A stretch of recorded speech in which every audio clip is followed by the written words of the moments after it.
Hey everyone, welcome to the G3 Boardroom, the most popular YouTube channel with two Jasons and a Monobob. Monobob. Yeah. Today we're going to be reviewing Brink by IV Studio. Yep. I'm just going to say right off the bat, it is another beautiful game, artistic-wise or art-wise by IV Studio. I do want to point out, full disclosure, that IV Studios granted us this game in order to do to perform content for it. So full disclosure, this one was given to us. That being said, we like to keep our reviews honest, and so we're gonna. Oh, I gotta put on my glasses. There we go. Smart Jason is in the house. You look so much more believable. Thank you. I feel much more credible. All right, so a word on components here. But before we get into that, I just want to give, in case you haven't seen our playthrough, go watch our playthrough. But Yeah. if you've known nothing about this game except for you've heard it's awesome, it's a game where you're exploring, you're gathering resources, and you're using those resources to give upgrades, and you're trying to ultimately gain prestige. So the more you explore, the more resources you gather, the more resources you spend wisely. You're going around the board trying to gain prestige. So that's basically the game in a nutshell. It's a worker placement, prestige gaining game. Yeah, for the whole time I wasn't even thinking it was worker placement until now. I'm thinking about, it's worker placement game. Yeah, pretty much. And so yeah, that's the long and short of it. Go ahead. All right. So a word on components. IV Studios does nicely with their components.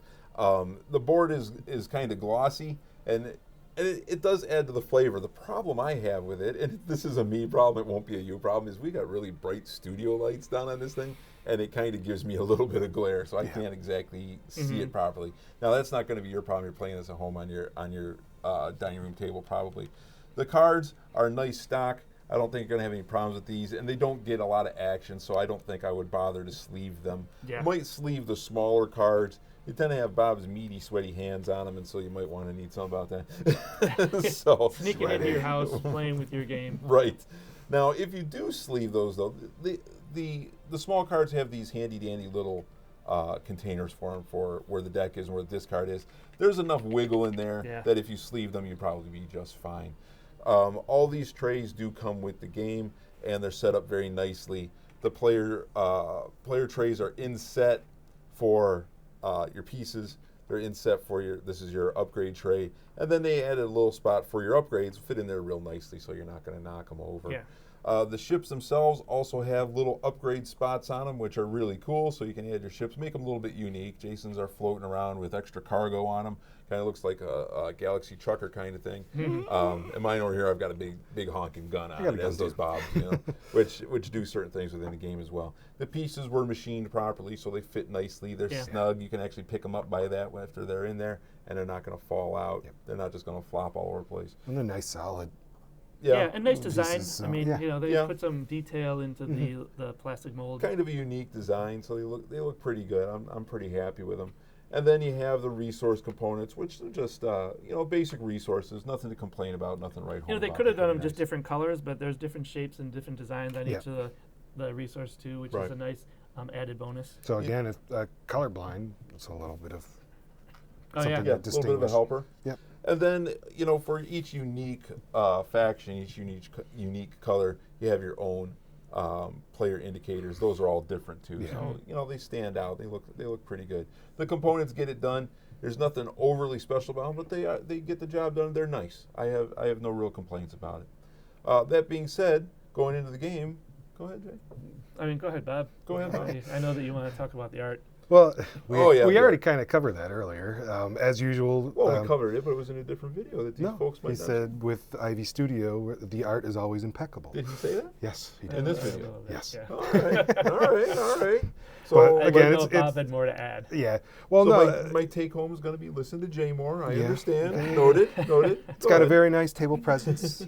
First setting up, I was thinking again, oh my gosh, this is going to be really complex. I'm not going to get it. But after like the first turn even, I was like, okay, I'm getting it. So probably not for the casual gamer, but somebody new to the hobby could probably pick it up, but you're not going to definitely not going to play this one with kids and in non-gamers. I think you're probably right. I don't Yeah. think I would introduce this one to my wife, No. but I would definitely introduce it to my son. Yeah.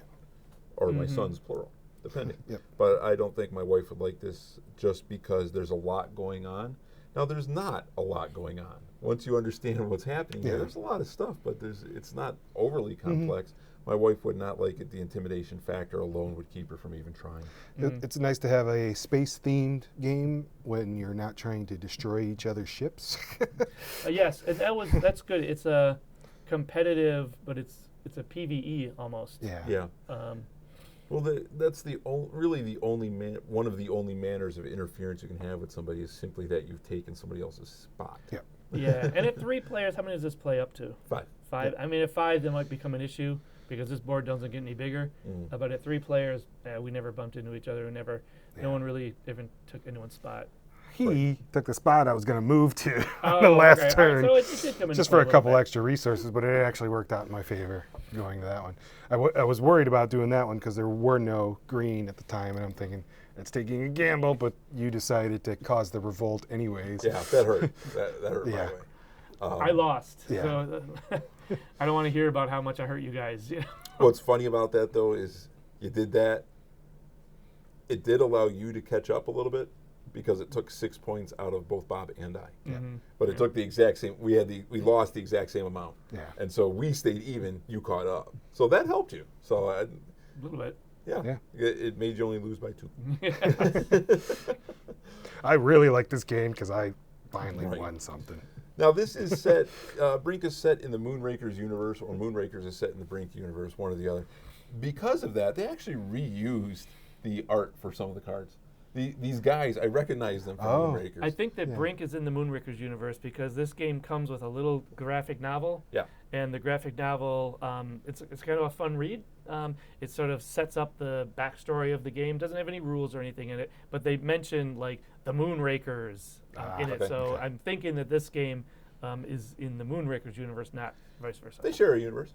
Yes. One way or the other. And this one I think was released afterwards. Yeah, I think so too. So It's nice they add those, because they don't have to do that. That just adds a little bit of lore to their game. Yeah. that's IV Studio. Yeah. You know, Yeah, they're always that's- adding stuff that they don't have Because, to that makes it so much better. the cards are readable, they're straightforward, and even with my old eyes, I could still read what it needs to be. If they tried to cram all the lore onto the cards, Yeah. they would probably be an eye chart. So I do like that they add that.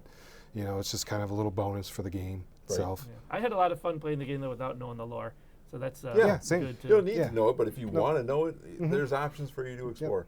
Now, we do have a quibble about this game, and it's an interesting quibble. So what happens here is we all have different colors with Yeah. with some a little bit of asymmetric ability here down in the upgrade things. All of our upgrade paths are a little bit different. Also, purple. Well, it's not an asymmetric ability; it's asymmetric milestones Progression? to get it. Yeah. Yeah. Okay. Yeah. We Okay. All, yeah. And so these are a little bit different. It's all good. I chose purple just at random. Well, it turns out purple is also they're wild cards, and they count as 2 for voting. And so there's a little bit different things that happen, Yeah. and it's all good. But the colors you choose have absolutely nothing to do Yeah. with what's going on the table. And those over there. So Yeah. you would think, okay, this is somehow matching, but it's not. Yeah, and we Yeah. checked. We couldn't find anything that At first, I thought that was my only objective, so Yeah, I was to going do to that. try to. But then, Sure. Yeah. Yeah. And I was orange, so I'm like, oh, I need to get on these orange spaces, but no. Right. No. And that it constitutes a small mental hurdle to get over because you're inclined to believe that. And I do believe anybody who's new to this game would probably look at it and say, okay, well, geez, there's not nearly enough greens out here. I wish I could get some more greens out here, but you're not really going for that. You can go for anything. turns out I did use green most of the time. Yeah. Turns out I never used purple. So, Yeah. It's just coincidence. It's But- not like I was. But that's the thing. You Yeah. think that for your specific thing, since I'm green, I'm orange, I'm purple, maybe at the beginning of my turn I generate some of those resources. Nothing to do with any of it. Yeah. So it's just a small mental hurdle to try to overcome. it's something important to keep in mind. And even with the characters, you see the characters over there, they belong to a specific faction. Well, maybe I should be trying to get this purple guy. Well, I probably should try to get him because he's only a 3 to actually get. But that's the first one I saw that was cheaper than 5. Yeah. And he came out at the end. Yeah. By then I was spent, and that was the thing. Yeah. So, but bottom line here, you'll hear me say it, logistics wins wars. Resources wins wars. Yeah. I had no resources. I was having a problem collecting resources. But then again, Jay was collecting a ton of resources. Yep. Yeah. And he couldn't flip the coin. So I thought you guys were all making fun of me early on in the game, because I had all these resources and I could see that they weren't going to help me that much. But these guys are like, oh, you have all these resources. Like, you got to have the right resources. Yeah. And that's one of my. I got some quibbles about the game. Let's hear them. One of them is one of the actions that they kind of force you into doing is trading. You get some resources that you collect some resources that you cannot keep. You can only trade them. And I think many times, the majority of the times, I'll have to go back and see the playthrough. It seemed like the majority of the times, no one wanted to trade to help someone out. They just no, I'll let your resources get. I traded with you. Yeah, you were on my tail. But there was a lot of times where people just Yeah. I'm not gonna trade. You only get 9 turns in this game. Yeah. Yeah. There's 3 rounds, and each round is you're placing 3 ships each. So out of 9 turns, I don't think you want to be helping your friends that much. And I know that the game kind of pushes you into that, but there should be some stop. Like if no one wants to trade with you, then you should be able to trade those in for other resource or something. Yeah. Because that mechanic, at least for our group, yes, we did some trades, and Bob did a trade with me that helped me immensely. But there was just a lot of times where handfuls of resources were getting thrown away because no one wanted to give people extra voting power. There was an ambassador that I had that allowed me to take any favors directly into your own pile. Yeah. Oh, really? So there are options, but it seemed to me since the cost of our ambassadors were all 5s, it seemed like we couldn't really get them until the end of round 1.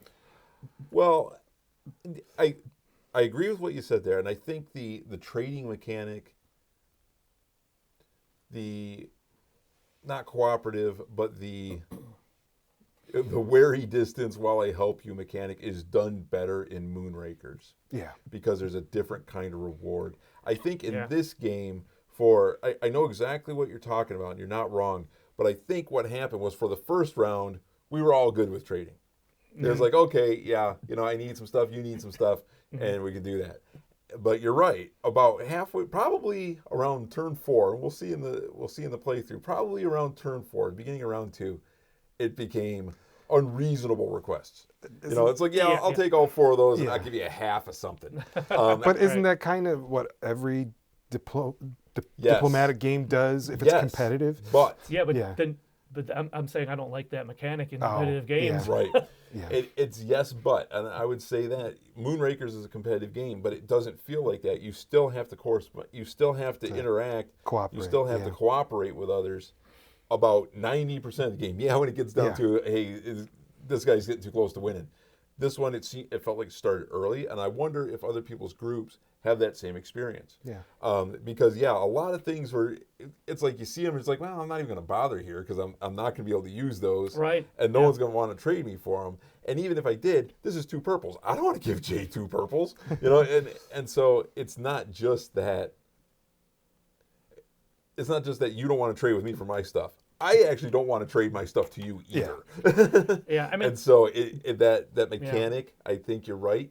It kind of breaks down. It breaks down early. And I don't know if you had the same experience if you've ever played this game, but it just seems like it's a mechanic that IV Studio is kind of trying to put out there and championing a new mechanic, but I don't know. I just don't. It's not one of my favorite ones. It's better implemented in Moonrakers for sure, I think. Yeah, I guess it's different. And I get that. I understand that. Yeah. Games like this, they're not for everybody. People that are easily people that are overly competitive or people that are easily frustrated. Worker placement games. He was are counting. not, I thought he was pointing at me. no, are not might not be for them. I know some people that they won't play any board games at all. I've invited this person and they just won't. And they say, "Look, I'm way too competitive and it's just not fun for me." And I get it. Games like this, I get really frustrated when I just can't get to my goals. I just can't get there, and I don't have like an alternative. And I know there's a lot of people, that it doesn't bother them. It doesn't matter. But yeah, I was really frustrated when I came up one resource short, and there was a million different ways I could get that one resource, but I couldn't do this, couldn't do that, couldn't do this, couldn't do that, and it just. We mentioned earlier that the prestige score goes up to 99, and even our ship upgrades, there's like 7. How many of these? Like 10. 10 steps. No. 1, 2, Zigzag 3, up the 4, road. 5, 6. Oh. It's Yeah. 6 steps to get 6 to steps. the top. That's true, but that zigzag, means you but- are upgrading your ship. Yeah. 66%. 6 out of 9 turns. And that's expensive as heck. Yeah, I'm not trying to knock IV Studio saying that they have a frustrating game. No. But it just, if you get frustrated in games, worker placement games, and games that are worker placement and short, there might be a kind of a sticking point for you. My point still was, though, is it seems like there was, we never even got close to the objectives. We never got close to that I score. got close. We got real close. I got really close. Well, I looked at it at one point. I had it, and I'm like, yeah, but I'll get more points at the end just for having those. So that's, and I needed those votes. Yeah, that's true. If you can get those early, and then and then look at them. And, this is what I need to do to maximize this. Yeah. But yeah, be getting those. I could have got that on my last turn of the game. Because the UA one, the red ones with the red X's, that one's interesting because you can actually take votes away without action cards. That would be a very interesting gotcha. One of the things none of us ever exploited was using the back of the cards for the resources. Yeah, You had like 9 actions, and I don't think I ever realized that.